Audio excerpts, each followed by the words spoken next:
Who is the worst celebrity you have ever met and why?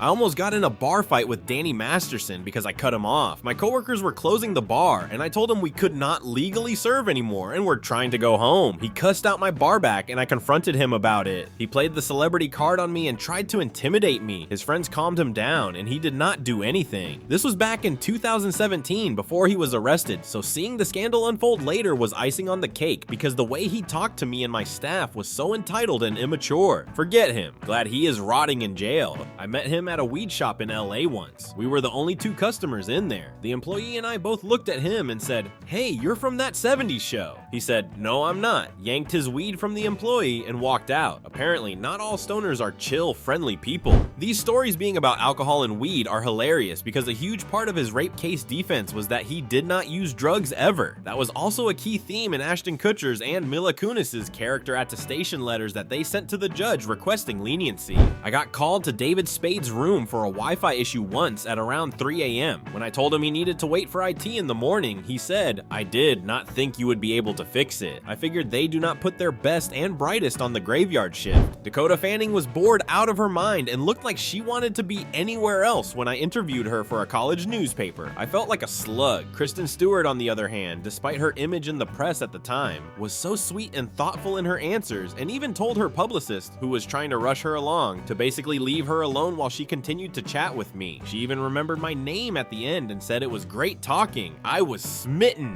I got to interview a bunch of celebrities when I worked on our college newspaper. I interviewed Vince Vaughn at pretty much the height of his popularity, right after Wedding Crashers came out. He answered my stupid little questions with so much energy and enthusiasm that I felt like he thought he was talking to Variety or Extra. He told me I was doing great at this and was going to go far in the industry, even though I asked him nonsense amateur questions like, "What was your inspiration?" and blah blah blah. The worst was Michael Jordan. I spent around 4 months in a Chicago Children's Hospital in the mid-1990s. We often got local celebrities who visited the hospital. Most of them came alone or with a few friends or family, but Michael Jordan walked in with an entourage, including reporters and photographers from 2 different newspapers. He refused to play wheelchair basketball with us because he might get hurt. He refused to sign autographs because his autograph was worth $200 a pop. The only pictures allowed were the ones taken by the photographer, and those were only really done with a few paraplegic teenage boys who played wheelchair basketball. He was there for maybe 20-30 minutes. Contrast him to my 2 favorites, Chris Farley and Britney Spears. Mr. Farley came in the mid-1990s through a back door. He read to the kids in the ICU and to the toddlers after surgeries. He did character voices. He was the best giant in Jack and the Beanstalk when he read it to me after my scoliosis surgery. He even performed Lunch Lady Land for us teenagers with props borrowed from our lunch lady. Britney came one day in 1999 and hung out with us. We white girl danced to her songs with her, made and ate homemade pizza with her, and then watched a girly rom-com. When she saw that our teenage rec room was kind of sad, she donated money to redo it.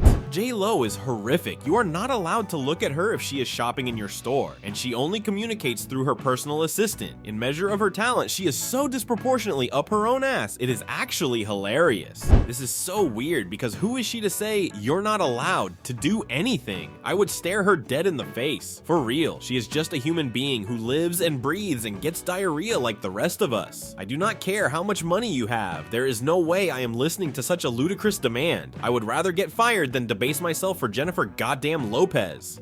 Jared Leto was absolutely furious that we were short on a can of soda that was requested in the rider. 5 Diet Cokes instead of 6. He spent 2 seconds in the green room the whole night and did not touch anything. He refused to speak to anyone directly and tried to get tough with security when they would not let some young women in the back. The rest of his band was nice as hell though. He used to come into a restaurant I managed in West Hollywood and would so aggressively sexually harass our female staff that no women were allowed to interact with him. Not our hostess, not servers, not food runners, not the GM. I was waiting tables in a restaurant in NYC a couple of years later, and he came in with a bunch of people during brunch on the weekend, which normally had a 45-minute wait. He tried the "don't you know who I am," and we were very deferential and just left him off the wait list. I deflected anytime he asked when he was going to be seated. Eventually, he just left. Don't you know who I am? Unfortunately, I do. All the rumors are true about Reese Witherspoon. I used to work at a clothing store in LA, and she would regularly shop with us. She was just in a permanent bad mood.